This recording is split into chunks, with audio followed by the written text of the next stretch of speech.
Hola. A ver, imagínense el mundo de las finanzas como un juego, pero con apuestas altísimas. Justo en el centro de ese juego están los derivados, que son herramientas tan potentes que pueden construir fortunas o, bueno, también desestabilizar mercados enteros. Y como en todo juego de ese nivel, hay un libro de reglas, uno bien complejo, diseñado para mantener las cosas en orden. Hoy vamos a echarle un vistazo a ese libro. Ok, para que quede súper claro desde el principio, vamos a hablar de una fuente muy, pero muy específica, el capítulo 18 de la Circular de la Superintendencia Financiera de Colombia. Básicamente, vamos a meternos de lleno en el manual oficial sobre cómo funcionan los derivados en el país. Y para no perdernos en este mundo, aquí está nuestro mapa mental, nuestra hoja de ruta. Empezaremos con lo más básico. ¿Qué son? Luego, las reglas del juego. Después veremos qué tipos hay, cómo se maneja el riesgo y al final la parte más numérica, cómo se calcula ese riesgo. Listo, arranquemos con el primer punto de nuestro mapa. A ver, ¿qué es exactamente un derivado? Porque claro, esta es la base sobre la que se construye todo lo demás. En palabras sencillas, un derivado es como una apuesta sobre el precio futuro de algo. Pensemos, por ejemplo, en un contrato sobre cuánto va a costar el café o el dólar en, digamos, 3 meses. Su valor, como bien dice el nombre, deriva del valor de ese otro activo. De hecho, la circular lo define así en la sección 2.10, una operación cuyo valor depende de un subyacente y que se paga más adelante, en el futuro. Ok, ya tenemos la base. Ahora avancemos al segundo punto en el mapa, las reglas fundamentales. O sea, ¿dónde y cómo se negocian estos instrumentos? Porque el reglamento es súper claro en esto.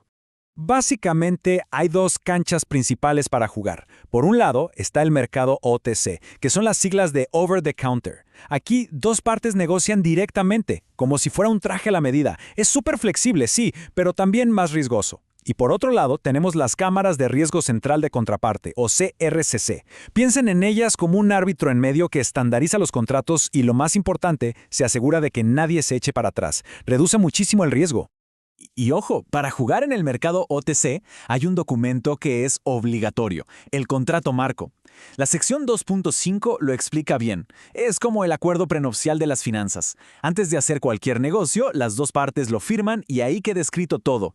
¿Qué pasa si alguien no cumple? ¿Cómo se solucionan los problemas? Absolutamente todo. Y la regulación no se anda con juegos en cuanto a los tiempos.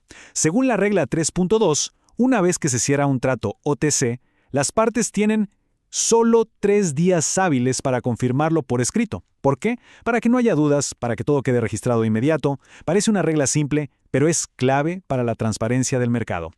Ok, seguimos avanzando en nuestro mapa. Llegamos a la tercera sección. Ya que conocemos las reglas, es hora de ver el menú. Porque claro, no todos los derivados son iguales. La regulación los organiza por su nivel de complejidad. La sección 5 los divide en dos grandes familias. Por un lado, los plain vanilla, que es como decir los básicos. Son como los sabores de helado de toda la vida. Vainilla, fresa, estructuras sencillas y muy comunes. Y por el otro están los exóticos. Estos ya son creaciones especiales, hechos a la medida, mucho más complejos y con características únicas. Dentro de los más comunes, los plain vanilla, tenemos por ejemplo el forward, que no es más que un acuerdo para fijar un precio hoy para una transacción futura. Luego está el swap, donde dos partes se intercambian flujos de dinero, por ejemplo pagos de intereses.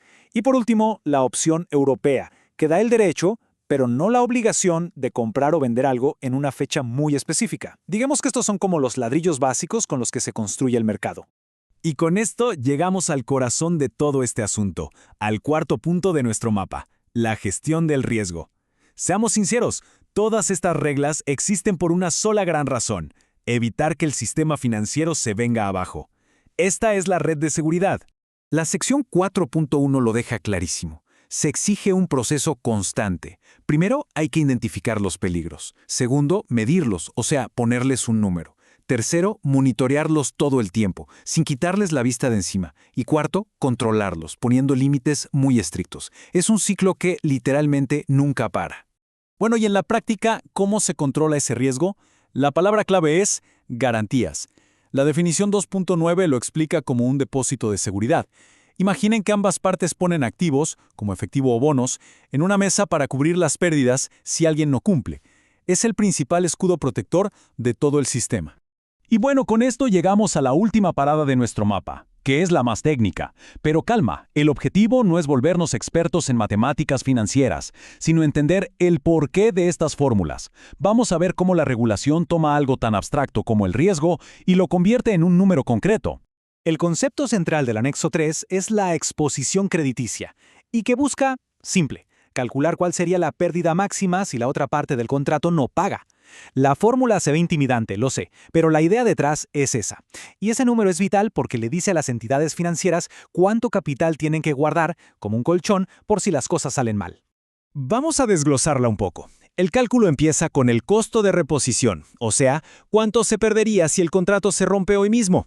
A eso se le suma la exposición potencial futura, que es como un estimado de cuánto más podría empeorar la situación con el tiempo. Y aquí viene lo importante. A todo eso se le restan los mitigantes, como las garantías que ya se pusieron. Lo que queda, ese es el riesgo real. Al final, si lo pensamos bien, todo lo que vimos, desde el contrato marco hasta esta fórmula de exposición, tiene un único gran objetivo. Se trata de crear un sistema fuerte, un marco donde el riesgo no sea solo una idea que flote en el aire, sino algo que se puede identificar, medir, vigilar y, lo más importante, controlar. Todo para proteger la estabilidad del sistema completo. Y esto nos deja con una reflexión para cerrar. Hemos visto un esfuerzo gigante por regular, por cuantificar, por convertir el riesgo en una ecuación matemática. Pero, ¿es el riesgo financiero realmente solo eso? ¿Una ecuación más por resolver?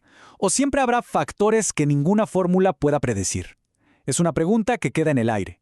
Muchas gracias por acompañarnos en este recorrido.